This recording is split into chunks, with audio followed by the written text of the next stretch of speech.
Hello, and thank you for joining us at No Soundbites Allowed. I am your host, Michael Voss, the Dragon of the Southern Tier. I'm happy to be here with you today. It is April 26th of 2022, and we're going to be talking about gas prices. That's right, we're talking about the U.S. economy, we're talking about the global economy, and how Russia may be walking into a win-win scenario. This may be a lose-lose scenario for the United States. It's a big deal. This is going to affect your pocket. It's going to affect each and every one of us, and we want to go over that with you. Now, if this is the first time that you are seeing our channel, we want to welcome you and we thank you for being part of our audience. We do long-form political commentary, and every Sunday at 2:30 p.m. Eastern Standard Time, we do a live stream with you. We reach out on all the social media that the internet overlords will allow to be able to hear your voice, to hear what you have to say from anywhere in the world on these issues that affect us all. And we do that because we believe in the First Amendment. We believe in your right to free speech, no matter what country you live in, no matter what the internet overlords believe. We want to hear your voice every Sunday at 2:30 p.m. Eastern Standard Time. And we hope to see you this Sunday. What's going on with gas prices? It's incredible. The amount of increase in energy costs in the United States alone has been catastrophic. And when I say that, I mean towards small business owners. I'm talking about regular people who live their lives every day. Individuals are seeing that their gas prices are going up by 50, 60, 70%. Businesses are having the same impact. We've seen gas prices, gasoline that has gone up astoundingly so far this year and looks to be going higher, possibly another 20, 30, some people are saying 40 or more percent by the end of the year.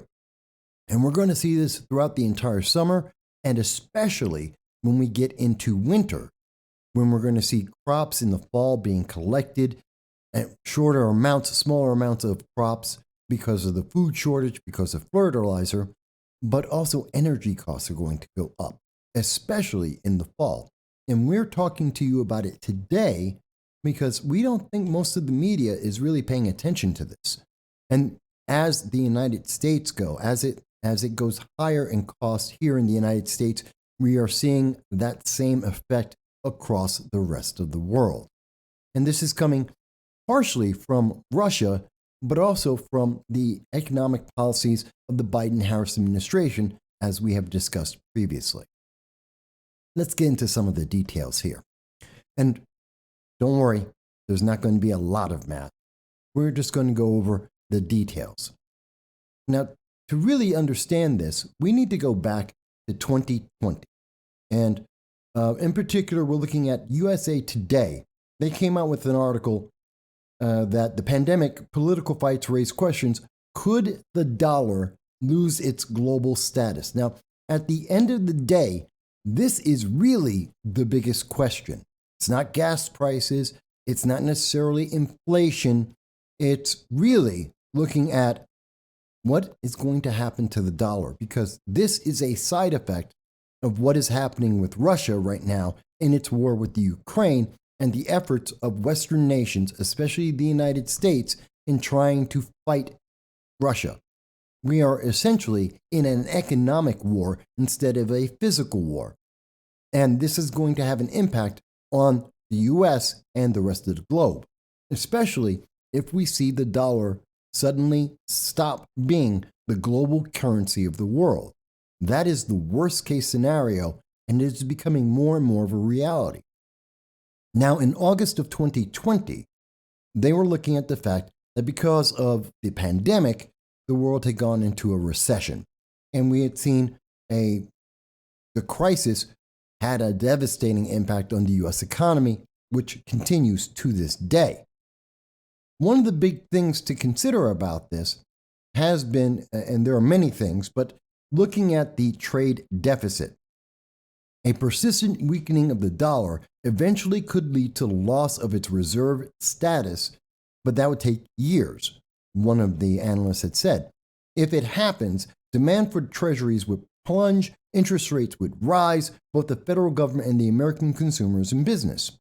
Okay, so we are seeing interest rates are rising as we speak. We are also seeing an increase in the United States national debt and an increase in the amount of money being spent by the Biden-Harris administration. They currently have a proposal of $5.3 trillion for the budget. This is a massive deficit, and the deficit is growing. It is increasing each year. That's just the budget, not including all the additional spending, including the billions, hundreds of billions that we have spent on the Ukraine and supplying it weapons. These are additional costs that aren't being accounted for. So, Daco, one of the analysts being used by this article, says that it's unlikely. Another analyst, Ludka, says he's even less concerned. He says there's no viable replacement for the dollar as the world's reserve currency. The EU, or the European Union, faces the possibility of additional defections following Britain's early exit, Brexit, essentially, and China is embroiled in potential trade wars with the US and other countries. So that trade war ended, essentially. So there are some things that have changed here. We have not seen additional countries leaving the European Union, even though Britain was exiting. We no longer see China in a trade war. In fact, the Biden-Harris administration is doing everything it can to placate China, even as China is looking to take over Taiwan, as they have stated internationally several times. He goes on, still, a further weakening dollar would make foreign exports at least somewhat more expensive for American shoppers, nudging inflation higher and possibly hurting consumer spending. Well, we've seen that foreign imports, which have been delayed, have gone higher. And it is one of the factors that is driving up the cost of inflation in the United States, along with energy, food costs, and, well, spending. We're just printing money. So these are all factors that are coming together. Now, I'm trying to say this because I want you to understand consumption makes up about 70% of the economy of the United States. So let's look at these factors from 2020. We have inflation that is up, and we know right now it's about 11%. It is expected to get to about 15% based on the predictions of this channel, 15% official, which means about 35 to 40% of an increase to you, the consumer, at the store. We already know that costs for food, some items like meat and other supplies, have gone up, oh God, at 30%. I've heard from people around the country. We know eggs are going up because there is an avian flu, which we've been talking about for some time, and over 20 million poultry have been destroyed across the country in over 30 states so far. So we know, and we do know from the White House, that there is going to be a food shortage coming in the fall. Again, this is not to panic you, but we want you to be aware. And again, as we have been saying since January, before anyone was talking about this, we advise you when you go to the store, don't panic buy, but do buy 10% more of the things that you would normally get, and look to buy some more longer lasting foods, canned foods, dry goods like wheat, flour, rice, things like that can last a little bit longer. If we're wrong, you'll have extra food. You can donate it to the homeless or the poor. If we're right, you'll be able to feed yourself and your families throughout this extended period of time. We mentioned one of the highest drivers of inflation at the moment, the thing that's affecting everyone from small businesses all the way to individual consumers, is the cost of energy. It is up. It is up over 45%. It's huge. And people are seeing that in their bill, and it's going higher because we have less fuel. And the embargoes against Russia because of its actions in the Ukraine, no matter how you feel about that, when we did those, that drove up the price of oil. And oil has been going up consistently. And we'll show you exactly what we're talking about here, because this is the current price of crude oil. And I want to look at a 3-year chart to give you an idea. It's currently $104. Well, looking at this over a 3-year period, so we're going back to the Trump administration all the way to today. As you see, throughout the 2019 and into 2020, you can see that the cost, yes, it went down during 2020 because of the pandemic and everything shut down, but consistently we were in the 50s.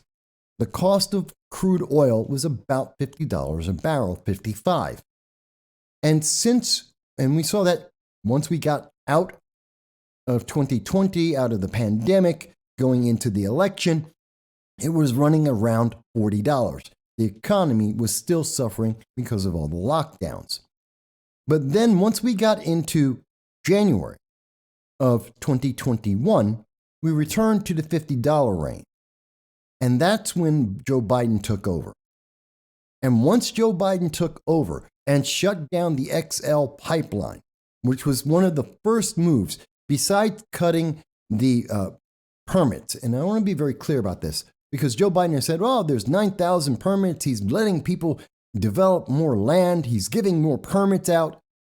No, there are 20 permits in the process to get oil from the ground to your door.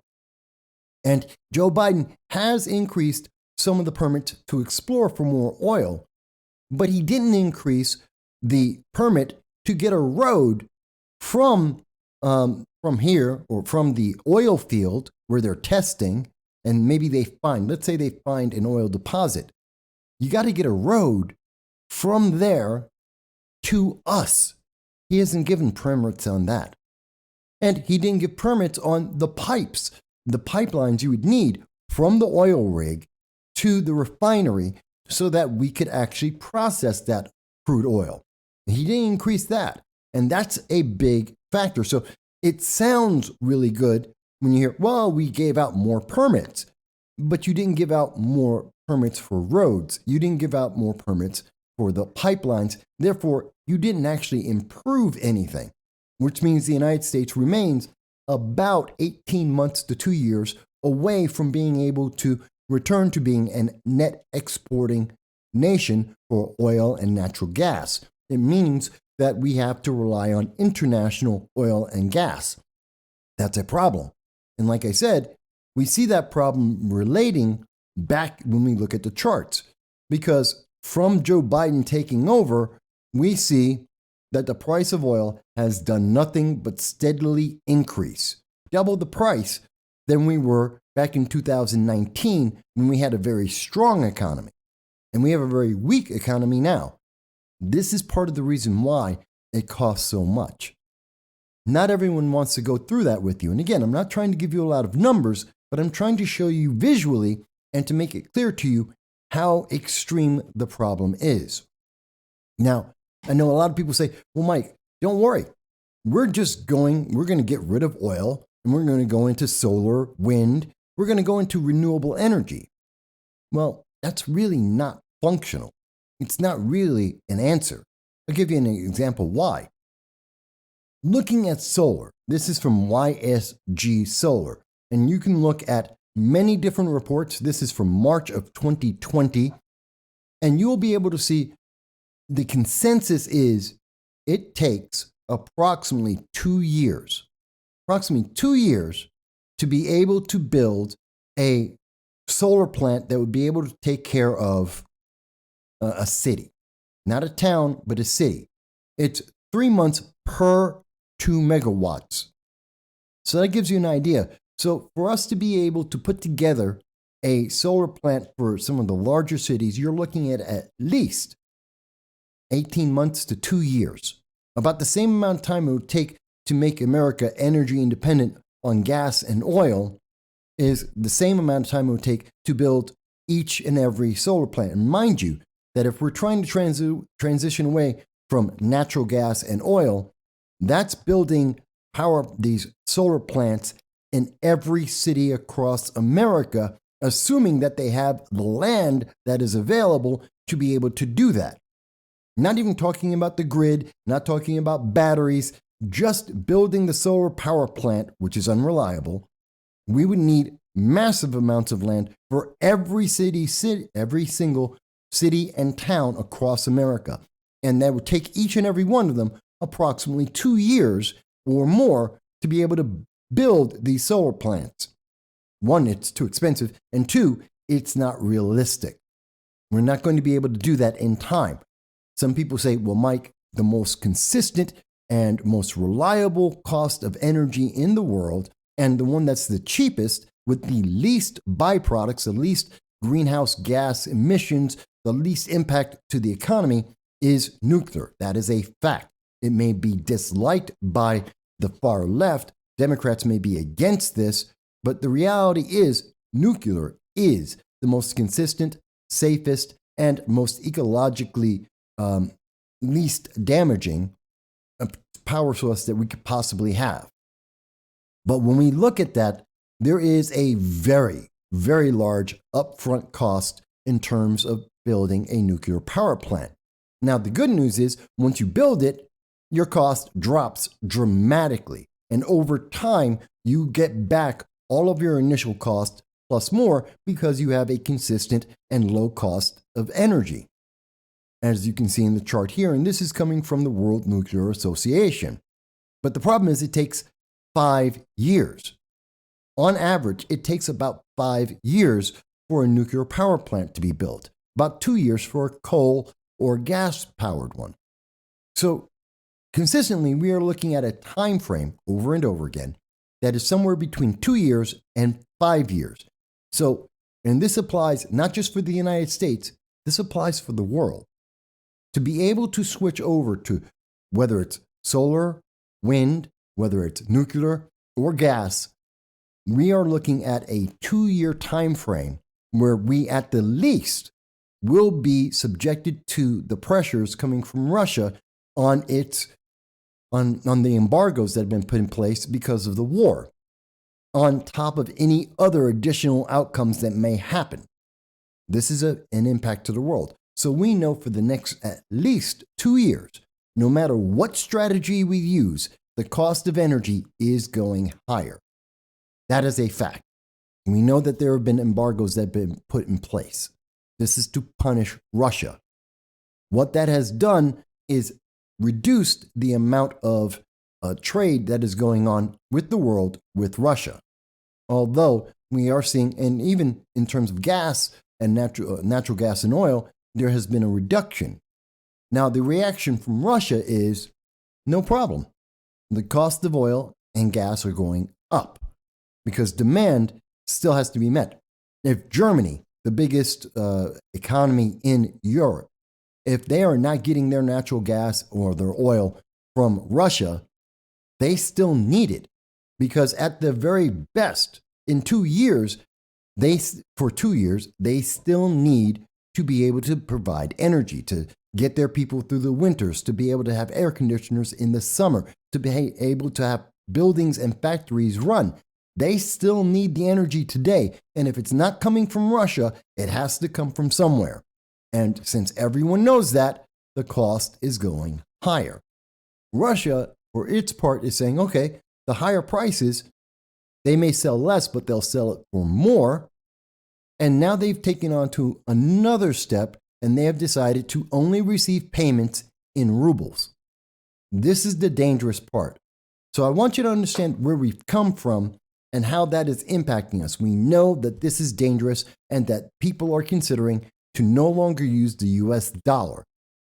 The dollar is the value by which we are trading oil and gas.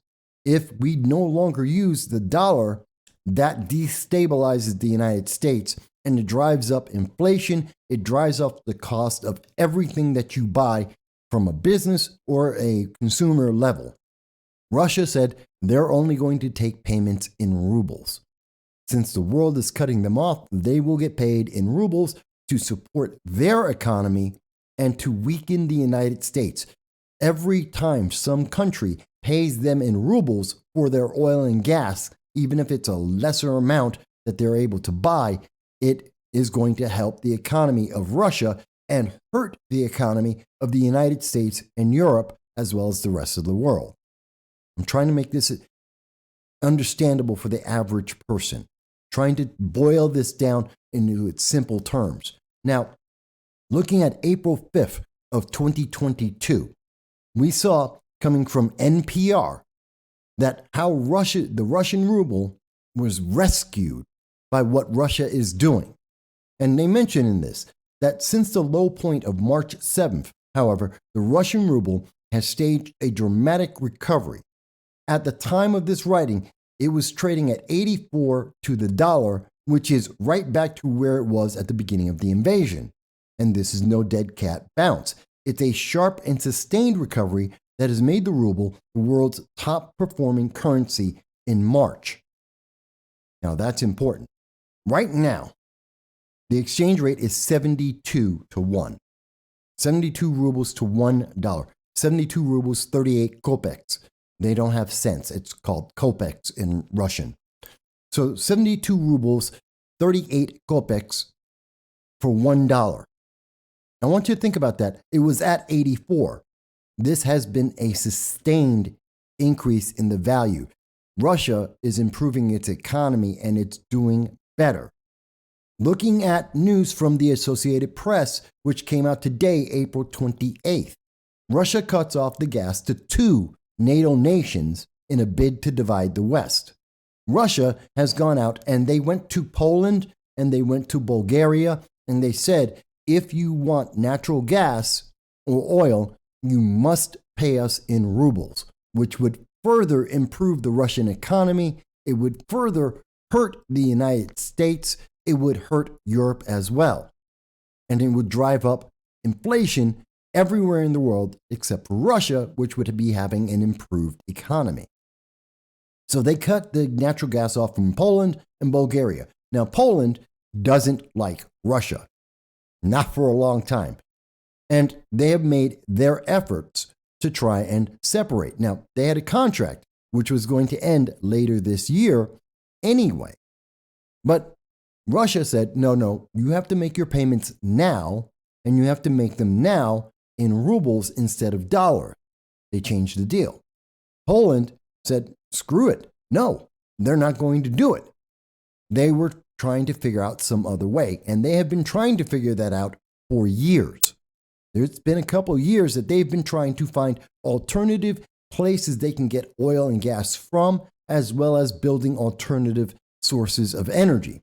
But they're not done. They're still a couple of years out. What are they going to do? They're going to ask the rest of the European Union, the EU, to give them more gas, to give them more of the oil that they need to help supplement their energy now that they won't get it from Russia. Well, where's Europe getting it from? They're getting it from the same place everyone else is. If they can't buy it from Russia, they're going out to OPEC and the rest of the world. And guess what? The cost is going up. That means that inflation goes up more for all of Europe and for the United States. And in the worst case scenario, let's assume that doesn't happen. Most European countries have publicly balked at Russia's demand for rubles, the AP article says. But it's not clear how many have actually faced the moment of decision so far. Greece, the next scheduled payment to Gazprom, Russia's oil and gas company, is due on May 25th, for example, and the government must decide whether to comply. So here's the challenge. On May 25th, Greece will be the first European nation to have to make a decision. Are they going to continue to buy oil and gas from Russia, or are they going to try and get it from somewhere else in the world, including member nations in the European Union, in the EU? If they're going to the EU and saying, we won't buy it from Russia because we have to pay in rubles, and no one wants to help the Russian economy because of the war with Ukraine, fine.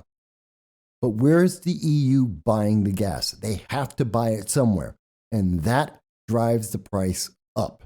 You may not think that's a big deal as we go into the summer here in the United States. But what happens when you hit the winter? What about countries in the southern hemisphere that rely on this oil and gas? They're going into winter. because nation after nation will be told by Russia to buy their fuel in rubles, and somebody is going to say yes. The closer we get to cold weather, the closer we get to summers with record heat and people need air conditioning to cool their homes so that they're, especially the elderly, don't die, they're going to need that energy. At some point, one of these nations, like Greece, which is not the most economically stable country in the world, we're looking at countries that don't have supremely strong economies. They're second world nations. Not to say this is negative, but they're second world nations. They need the energy. What about Italy, another nation that suffers with a not so strong economy? One of these nations will say yes. And when they do that, because they have to take care of their people, that's their requirement. That is their obligation as a government. And especially if people are rioting because they're dying, because they have blackouts, because they can't take care of people in hospitals, because they can't have air conditioning or they can't have heating. Again, I'm looking to the future here, to the fall and winter. Their people are going to say, give us the energy, period. That cost is going to be higher. People are going to die. And the second that countries start switching over because they can't independently be able to afford it, and Europe can't afford to pay for their oil and other people's oil. I mean, imagine the United States says, okay, so we're going to pay for the oil that Germany would normally be getting from Russia, on top of trying to pay for the oil and gas that we are buying for ourselves, because we're no longer an exporting country. Because of the Biden-Harris administration policies, we're importing oil again. How much more does that cost the American people? If you can't buy that for us, America, if you can't buy that for us, the United Kingdom, if you can't buy that for us, the European Union, no one else is going to give us this oil. No one else is going to provide it to us. So that means we have to give it to Russia, and we're going to pay in rubles. And every time they do that, it means the U.S. economy takes another hit. And it's a problem people aren't thinking about. And already we are seeing, and this is a report that comes from USA Today, April 28th. Today, U.S. diesel fuel prices could top $6 because they have shut off the Poland and Bulgaria. This is what I'm talking about, because we are spending money like drunken sailors at levels never before seen that our economy cannot support if we aren't the number one currency of the world. $6. That's a huge increase in the price of diesel. So I want to show you what we're looking at, the prices. And this is coming from the United States government. This is the U.S. Energy Information Administration, the petroleum and other liquids. Why is this important? Why am I looking at diesel? Because everyone says, well, I put gas in my car. Because the trucks that go from the ports to the stores, the places that are dropping off all of our supplies, all of the food that we eat, all of the things that we buy at Walmart and other stores, well, that gets there by a truck. And trucks don't run on gas, they run on diesel. And look at the price. And I want you to look at, this is most recently. This is under the Biden administration. We have seen the price go from $2.70, and it's currently sitting at about $5. It's virtually doubled. It's almost a 100% increase. It's about 85%. And they're looking at it going to $6. This is telling you how bad this is going to get. What we're looking at is another 18% increase, the base. That's not including everything else connected to it. But imagine if it's only another 18% more. That means your energy prices for turning on your lights in your house, for charging up your electric car, for turning on your light bulbs, that means that for your iPhone, charging your iPhone, it's going to cost 18% more for every little bit of energy you're using. You lose another 20 cents on the dollar, 20% of what you make. If you make $1,000 a month, you're looking at $800 a month because of the increase. And that's assuming it's only an 18% increase. It may be more. It likely will be more because of everything else we've discussed so far. Obviously, the world is saying that this is blackmail. Quite honestly, it is. Of course, it's kind of hard to call it blackmail in the middle of a war. Can't really blackmail someone who's in a war with you. It is a tactic. It's an economic warfare, but it's not so much blackmail.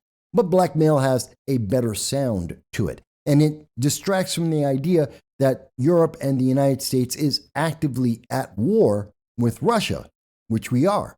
Economically, we are. We're supplying weapons to Ukraine. Just like the United States in World War II started off by supplying weapons to England. And Russia is fighting back economically. And this is part of it. So when they call it blackmail, it's not really blackmail. This is warfare. This is them economically committing war against Europe and the United States, which is why they want people to buy rubles. It is an attack. It is war on the United States in terms of economics. It's war on the European Union in the form of economics. This is a battle, and we are seeing it play out in front of us. We just aren't being told that by the news media. Going on, this is from the FT, Financial Times, and this is a report that came out yesterday, April 27th. And in that report, in talking about Poland and Bulgaria not getting oil and gas from Russia, they mention futures contracts tracking Europe's wholesale gas prices gained about 20% before pairing gains to trade at 8% higher at 106 per megawatt hour. Prices are more than 6 times higher than a year ago. Europe depends on Russia for more than a third of its gas needs, 33%. You can't just ignore that. It has to come from somewhere. Gazprom, Russia's gas company, holds a monopoly on pipeline gas supplies in Russia. Gazprom has completely suspended gas supplies to Bulgaria and Poland due to non-payment in rubles. This is not a sustainable situation. It cannot go on forever. I understand that the environmental fanatics think this is a great thing. It isn't. It means people won't be able to get to and from work, nor will any of the supplies, the things people buy, be able to get from a port or a factory to a store for people to buy. And this is across the entire supply chain. It affects every individual. And if they can't, and the United States, thanks to the Obama-Biden administration, we are a service economy. That means we no longer manufacture. Since the 2000s, under the Obama-Biden administration, when the United States became a service economy instead of a manufacturing economy, well, what we saw very simply is the United States used to have 17 million manufacturing jobs. Today, we have 12.6 million manufacturing jobs. We're not manufacturing anymore. That is an enormous decrease. It's 5 million. It's about 35%. That means that we are reliant on the rest of the world. That means we need to get our supplies. Everything has to be manufactured overseas, whether it's from Europe or China, doesn't really matter. If their cost is going up by 18% at least, and they have had a 600% increase already, that means everything that we buy is going to continue to go higher. So the United States is in a lose-lose situation. Russia is in a win-win situation. Either countries continue to buy oil and gas from Russia, which improves their economy. And every time they do so, the United States dollar becomes weaker and inflation becomes higher and we become more and more destabilized economically, or Russia gets paid in dollars, which is fine, but they're having less and less people buy their oil, and that means global prices of energy goes up, and the United States suffers again. Russia wins on this as it continues to stretch out. They can win long term on this. This is a problem for the United States. This is a problem for Europe. And we need to find out an answer.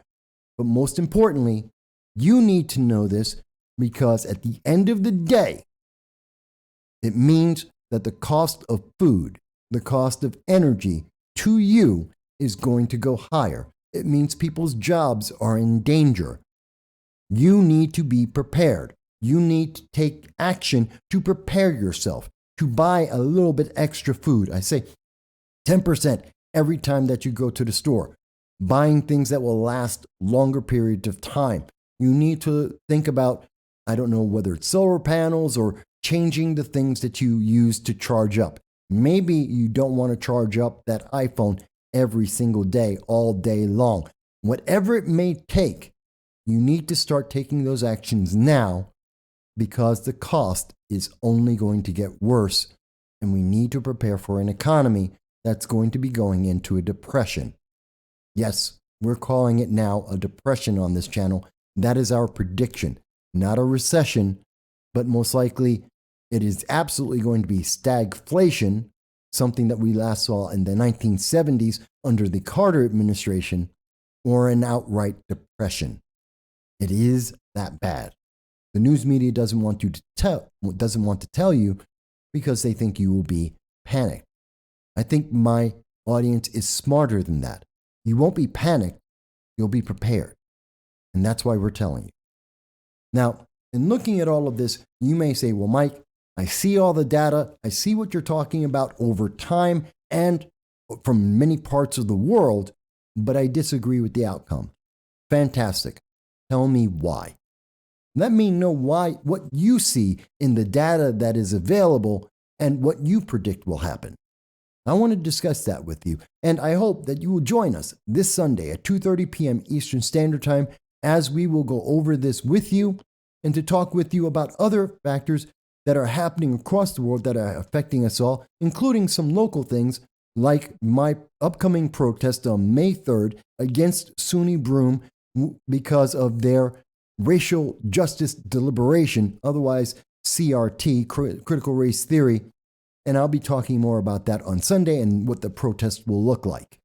But until then, I want to thank you for being my audience, and I look forward to seeing you again soon.